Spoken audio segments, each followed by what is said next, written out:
Olha, Fabíola, acho que são três situações diferentes, né? E aí é preciso tratá-las de acordo com o que elas são. Acho que no caso da ministra, né, até o vídeo que ela fez, postou, e acho que nisso mostrou até que não tinha nenhum problema de mostrar que estava indo para esse jogo, para fazer uma atividade do Ministério no voo da FAB. Houve até transparência, não vejo nada demais. Poderíamos até questionar se era preciso ir num voo da FAB, um avião específico para isso, se não seria melhor em voo de carreira. Aí é uma questão muito mais de cálculo, né, do que é mais econômico. Imagino que o voo de carreira seria mais econômico e talvez pudesse ser utilizado do que propriamente o voo da FAB. Acho que a gente pode até discutir isso, mas não estava indo a lazer, estava indo, evidentemente, a trabalho, fez ali uma graça do ponto de vista de quem está indo para o estádio, mas acho que muito mais para criar ali um ambiente descontraído na postagem que fez, do que porque realmente estivesse indo ali para um jogo como uma torcedora comum. Agora, no caso das assessoras, né, aí a gente tem uma situação muito complicada, principalmente no caso da primeira, né? Essa que faz um comentário, que é um comentário completamente equivocado, né, a respeito do que é, inclusive, o torcedor de futebol, né? Preconceituoso, né? Um comentário que não cabe a alguém que está no Ministério da Igualdade Racial. É incompatível com o exercício de uma função nesse órgão, né? Me parece até daqueles casos que mereceriam demissão do cargo, porque é de uma gravidade imensa. Inclusive atacando as pessoas pela sua origem étnica, atacando as pessoas pela sua territorialidade, né? O fato de serem paulistas ou não, qual é o problema? Né? Isso é um demérito? Né? Isso é um problema? Ela está num governo, inclusive, que está cheio de outras pessoas paulistas, inclusive, falei dele aqui agora há pouco, o ministro Silvio Almeida é também paulista. É um problema isso? Né? Ele, por conta disso, merece ser tratado como alguém que não merece respeito, e ela fez isso referência à torcida de São Paulo, que, aliás, diga-se de passagem, eu não tenho nenhum problema em falar isso, porque não sou São Paulino, sou corintiano, uma torcida com muita gente negra. Muita gente negra. Quer dizer, essa imagem caricata, né, do torcedor são paulino como um membro da elite branca, isso é uma distorção da realidade. Na realidade, isso sequer corresponde aos fatos, e mesmo que fosse, eventualmente, um time de uma população branca, vamos imaginar um time do interior de Santa Catarina, ou Criciúma, ou Joinville, isso não é motivo para um ataque dessa natureza.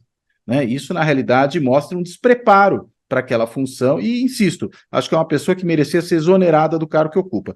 A segunda, né, não chega até esse ponto, ela faz um ataque à torcida a diretoria do seu time, o time para o qual ela torce, né, um ataque grosseiro até, pelo que ela escreve, sendo uma pessoa num cargo público, não devia escrever esse tipo de coisa numa rede social, né, usando até palavras ali, expressões de baixo calão, mas, enfim, acho que pelo menos não adentrou ao mesmo tipo de situação, ao mesmo tipo de problema que entrou a primeira assessora, que aí sim, me parece, cometeu um erro gravíssimo e merecia ser responsabilizada por isso, inclusive para que o Ministério mostre qual é a sua pauta, qual é a sua forma de agir, não tolerando a intolerância, não tolerando o preconceito, não tolerando, inclusive, a estigmatização do outro, que me parece que é o que aparece na postagem dessa pessoa.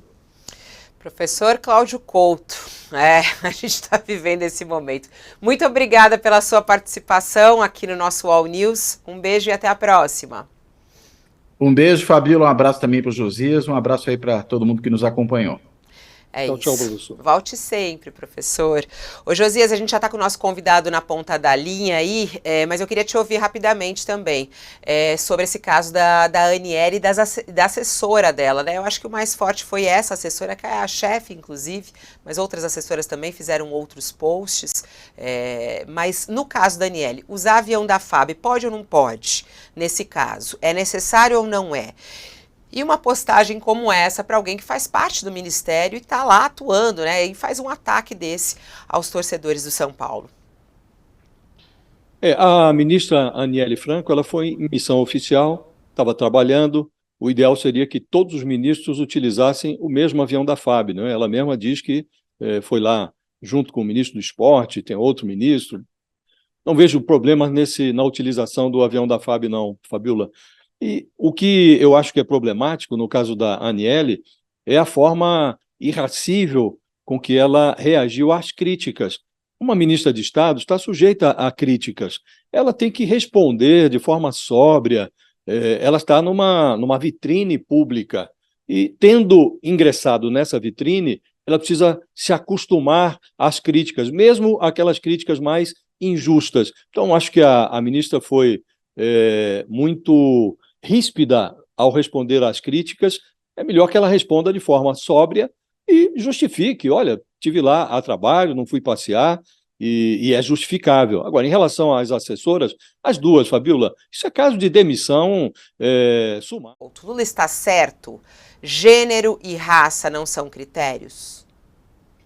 Claro que o Lula não está certo, né, nessa história, até porque ter uma pessoa boa no STF que vai fazer um bom trabalho, que é o critério que ele está apontando como critério fundamental, e claro, é um critério fundamental, isso não exclui a possibilidade de ser uma pessoa negra, de ser uma mulher negra, até porque o pressuposto da fala dele seria, bem, para ser uma pessoa boa, não pode ser uma pessoa negra nem mulher, não pode ser escolhida com base nesses critérios também. Será que não vai se encontrar ninguém qualificado dentro dessa outra situação, né, de ser uma mulher negra, de ser uma... Enfim, é uma fala sem sentido desse ponto de vista. É claro que, na realidade, ela é uma fala que só faz sentido se a gente entende o seguinte, o que Lula quer indicar é um amigo, é uma pessoa com relações pessoais fortes com ele, assim como foi no caso do seu advogado, né, do Zanin, que foi indicado para o Supremo Tribunal Federal.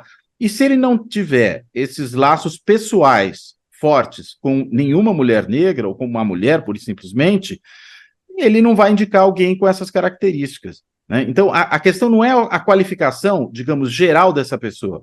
A questão é a vinculação pessoal que quem vier a ser indicado tenha com o presidente da República. E claro que isso é um péssimo critério, né? Porque, primeiro, né, a gente sabe que personalismo não combina com república, não combina com democracia, né? É exatamente o oposto. Claro que não poderia ser, eventualmente, algum tipo de vínculo pessoal também uma condição impeditiva, pura e simplesmente. Mas ela não pode ser a condição determinante, que é o que está virando. Então, na realidade, pessoa boa, dentro dessa fala do presidente da República, é pessoa com quem eu tenha um vínculo pessoal de confiança. E, na verdade, acho que o presidente poderia, por exemplo, consultar gente à sua volta. Por exemplo, o ministro Silvio Almeida, dos Direitos Humanos, que é um jurista, que é um militante do movimento negro, né, que trabalha junto a outros movimentos preocupados com a questão da diversidade, com o movimento feminista, e poderia, pura e simplesmente, perguntar se ele não tem uma lista de juristas negras que poderiam ser indicadas para o Supremo Tribunal Federal e conversar com elas, fazer como lhe foi sugerido ali pelo Gregório do Vivier, né? Tomar pelo menos um café com essas pessoas, né? E o que, aliás, fez com que o do Vivier virasse alvo de um ataque cerrado, né, daquelas pessoas que pura e simplesmente acham que não se pode contestar nada que o presidente da República diz ou pretende fazer, né, como se ele fosse um pouco o Papa na sua infalibilidade em questão de doutrina, né, e fosse para qualquer assunto relativo à política, fosse completamente infalível e incapaz de cometer erros. Então, na realidade, o que a gente está vendo aí é uma imensa insensibilidade do presidente da República, uma incoerência com outras coisas que ele defende em outros momentos, inclusive, acho que o Josias foi muito feliz em lembrar, defendeu no seu discurso na ONU, que foi um bom discurso, diga-se de passagem, mas na hora de transformar isso em medidas práticas, refuga. Então, acho que realmente é uma argumentação do presidente que simplesmente não para em pé. E fora isso, né, a questão de ele escolher a raça e o gênero, né, falar isso, né, ele acaba afastando uma discussão ampla do que é a diversidade e a diversidade no lugar de poder, né, que é bem amplo isso, não é só uma questão da raça e gênero ali, não é um critério, é algo bem maior. Bom, agora é 8 horas... Fala, Josias, a gente está um pouquinho atrasada, que o professor Cláudio Couto precisa se despedir da gente. Fale. Muito rapidinho, o problema até, você mencionou bem, além de descartar esse dado que deveria ser levado em conta, que é a raça, o sexo do escolhido, o gênero, o problema é por que isso está sendo descartado? Está sendo descartado porque o presidente está procurando ele está bolsonarizando, Fabíola, o processo de escolha do procurador-geral e do ministro do Supremo. Na prática, os petistas detestam que se diga isso, mas ele está repetindo o Bolsonaro. Bolsonaro escolheu o ministro do Supremo porque tomava tubaína com ele e o outro porque rezava junto com a primeira-dama, a Michele Bolsonaro. O procurador-geral ele escolheu porque ele sabia que o Aras não ia fazer o serviço que a Constituição lhe reserva. O Lula está fazendo a mesma coisa, ele está buscando personagens segundo os seus critérios personalíssimos ali, de proximidade, pessoas com as quais ele possa puxar o telefone e ligar e falar, olha, estou preocupado com isso, preocupado com aquilo. E a mesma coisa do Supremo está acontecendo na Procuradoria. E não é isso que a Constituição prevê, Fabíola. Há 35 anos, quando o Congresso Constituinte, presidido pelo Ulisses Guimarães, converteu o Ministério Público numa entidade independente, o que se imaginou é que ia surgir um órgão respeitável, que defenderia os interesses da sociedade. Então, bastaria o Lula. O Lula fez isso nos primeiros mandatos dele. Ele escolheu pessoas que não eram propriamente vinculadas a ele. Para procurador, ele escolhia na lista tríplice. Para ministro do Supremo, ele indicou pessoas que tinham uma reputação ilibada e um currículo a exibir.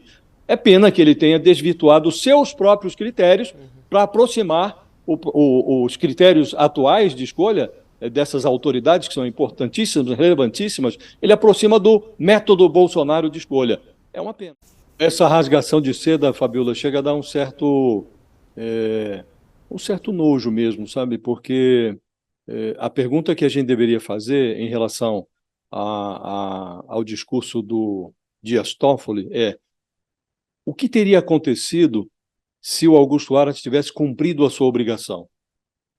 O que teria ocorrido se o Augusto Aras, quando o Bolsonaro desvirtuou o feriado de 7 de setembro, tivesse agido em defesa da democracia? O que teria ocorrido no país se o Augusto Aras tivesse agido quando o Bolsonaro reuniu embaixadores no Palácio da Alvorada para falar mal do Brasil, falar mal do sistema eleitoral brasileiro e mentir sobre as urnas eletrônicas? O que teria acontecido com a democracia brasileira se o Aras tivesse cumprido a sua obrigação? Talvez não tivéssemos o 8 de janeiro. E o Gilmar Mendes, do mesmo modo, ele diz que o Aras reinstitucionalizou o Ministério Público Federal. Isto é uma das mais grossas mentiras que alguém poderia dizer.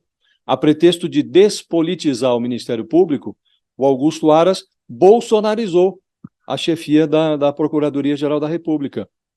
A pretexto de desmontar a Lava Jato, o Augusto Aras criou o lavajatismo com sinal trocado. Ele não denuncia ninguém acima de um certo nível de poder e renda. Ele chegou a desdenunciar personagens como o Arthur Lira. O Arthur Lira, a Procuradoria, o braço operacional do Augusto Aras, a Lindora Araújo, formulou uma denúncia muito tenaz, forte, rigorosa contra o Arthur Lira. De repente, ela desdenunciou o Arthur Lira. A mesma que havia denunciado, desdenunciou. Onde ela havia enxergado provas irrefutáveis, ela passou a enxergar indícios duvidosos. E a pretexto de descriminalizar a política, Fabíola, portanto, o Augusto Aras condescendeu com políticos criminosos. Então não dá para aceitar esse tipo de discurso de ministros do Supremo que também conspiram contra o interesse público por vezes, né? Então, é o contrário do que dizem o Dias Toffoli e o Gilmar Mendes. É um desastre. O Augusto Aras é simplesmente o pior procurador-geral da República de todos os tempos. Tá aí, tem outras pessoas falando aqui justamente isso. Concordo com o Josias, tenho nojo, é o único sentimento que me ocorre neste momento. Reinaldo participando conosco aqui no nosso All News. Bom, quem está no lugar dele agora? Eliseta Paiva Ramos, é a subprocuradora que assume amanhã a PGR como interina. E a gente já teve outros episódios, né, de os interinos ficarem por mais tempo, né, até o presidente escolher alguém e essa pessoa ser submetida à avaliação do Senado. Bom, quem é Eliseta? Eliseta é vice-presidente do Conselho Superior do Ministério Público Federal. Ela tem uma ótima relação com Augusto Aras, essa proximidade com Aras. Integrantes do Ministério Público, ouvidos pelo UOL, relataram que ela mostrou independência como corregedora-geral do Ministério Público e que deve ter uma atuação técnica no comando da PGR. A subprocuradora ganhou destaque recentemente, no entanto, por criticar o serviço de motoristas da Procuradoria. Um dia ela estava sem motorista e ela falou, agora vou ter que pegar um Uber, vamos até assistir esse trecho. Nós vamos ficar com transporte assim? Cada vez que eu pedir um motorista, no dia seguinte vai ser uma dolorosa interrogação, ele vai ou não, eu que vou ter que ligar para cá, eu vou ter que pegar o Uber, como é que vai ser isso? Não tem um motorista responsável? Será que quando a gente ligar, eles não podem passar o nome e o telefone do motorista, pelo menos para a gente exigir o comparecimento? Ai, Cláudio Couto, tem que pegar o Uber para ir dar aula? Que absurdo pegar um Uber, né? Não tem um motorista que vai te buscar o pessoal. Foi para cima dela com isso. E teve também um outro ponto aí na história da subprocuradora, que é o fato de ela ter assinado uma nota de apoio à nomeação de Sérgio Moro ao Ministério Público, ao Ministério da Justiça, em 2018. O documento foi assinado por 150 procuradores, entre elas ela, com elogios, falando da contribuição dele ao Brasil e que ele merecia realmente ser ministro. E aí, o que esperar dela como interina? Olha, precisa ver quanto tempo, Fabiola, primeiro vai durar essa interinidade, né? Porque o presidente Lula já declarou que não tem pressa aí para a indicação de quem venha a substituir o Augusto Aras, e aí, consequentemente, também a procuradora interina. Então, é claro que se ela tiver muito tempo de interinidade, a gente pode ter um comportamento que vai poder ser aferido com mais clareza, né? E parece que ela é um pouco ambivalente, né? Ao mesmo tempo que teve essa proximidade toda com Aras, tem aí talvez essa peculiaridade, né, que você apontou, esse incômodo com ter que esperar o motorista e não chamar Uber. Eu prefiro ir de metrô logo de uma vez, que é mais fácil. Mas, enfim, talvez ela não tenha um metrô perto da sua casa em Brasília, aí fica mais complicado ir para o trabalho dessa outra maneira, tem que esperar realmente o motorista da Procuradoria-Geral da República. Mas, enfim, voltando ao que realmente importa.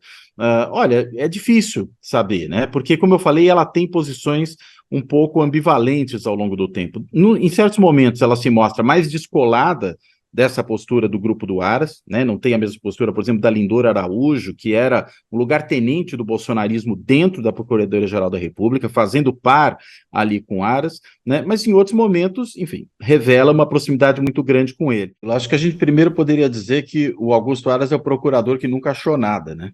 Porque passou esses 4 anos ali, referendando tudo aquilo que de mais atroz fez o governo Bolsonaro. Veja o caso da pandemia, né, quando não tomou qualquer providência para que aquele descalabro na gestão da saúde acontecesse.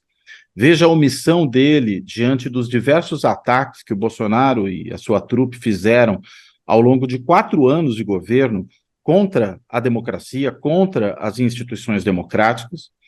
Então, é claro, né, acho que o Josias já colocou com muita propriedade, esse discurso que o Toffoli fez, né, falando inclusive da força do silêncio, talvez ele pudesse ter feito um discurso melhor, optando, como Aras, segundo ele, pelo silêncio, né, porque para dizer barbaridades como essa, realmente era melhor ter ficado sem falar nada, né, ou ter feito talvez uma despedida puramente protocolar do Procurador-Geral da República, que agora deixa o cargo.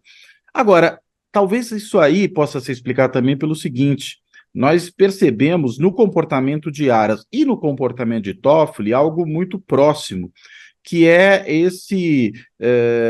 essa adulação do poder daqueles que estão no poder naquele momento como uma bússola, como um norte a ser seguido.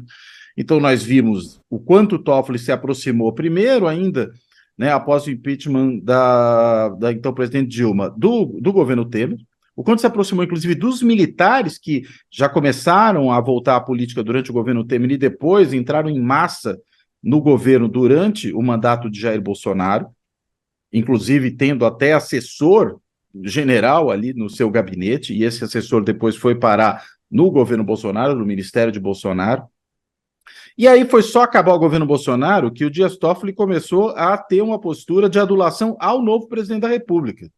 Se daqui a 3 anos e pouco for outro presidente, muito provavelmente, Toffoli estando lá, ele provavelmente vai também adular esse outro presidente, seja ele continuidade do atual governo, seja ele um presidente eleito pela oposição. Então, é uma bússola que é exatamente a mesma de Aras, né? que na hora que percebe que a única chance de se manter no cargo era deixar de ser o protetor geral da República do Bolsonaro, para passar a ser um adulador do então eleito e depois empossado presidente Lula, ele muda para esse outro tipo de posicionamento. Embora, de vez em quando, né, dando ali uma colher de chá para o bolsonarismo, aliviando para as cabeças principais do bolsonarismo e descendo a cacetada naqueles que estão lá embaixo, né? Aqueles que, por exemplo, foram incitados pelo Jair Bolsonaro ocupar e depredar os prédios públicos dos 3 poderes em Brasília no 8 de janeiro. Né? Mas pegar esses bagrinhos é fácil, né? O mais difícil era pegar os peixes grandes.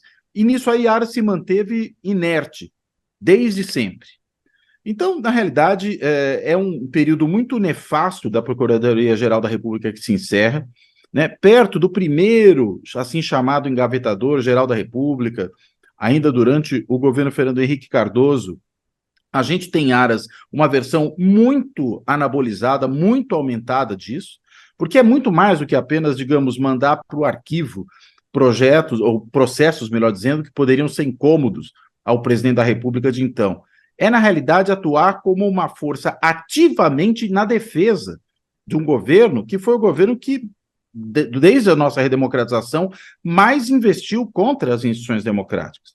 Então, concordo com o que o Josias falou de mim, é patético o discurso do Toffoli, mas é o discurso de alguém que se comporta de uma forma muito parecida com a forma de Augusto Aras, né? Alguém que quer, na realidade, para reforçar o seu próprio poder e a sua própria condição, flertar sempre, agradar sempre quem tem poder naquele momento, no caso, o governo de plantão.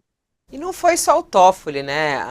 O Gilmar Mendes, inclusive nas redes sociais, fez questão de também elogiar, né, Augusto Aras. Ele coloca: a conclusão do mandato de Aras deixa um legado de reinstitucionalização do Ministério Público Federal.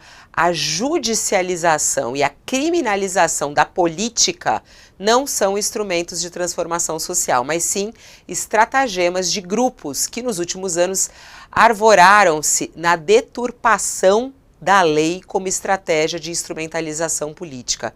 A democracia se faz com um MP independente e imparcial.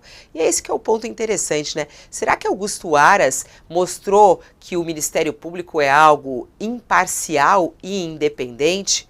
E é claro que Augusto Aras respondeu ao ministro Gilmar Mendes, foi às redes sociais para dizer e agradecer, obrigado pelas suas palavras, foi o que ele escreveu nas redes sociais, para um cidadão ciente da importância do respeito à Constituição e às leis. A oportunidade de conviver esses 4 anos com juristas de elevado nível no Supremo levaram-me a relevantes reflexões acerca de que a Suprema Corte pode muito fazer muito pelo bem do Brasil.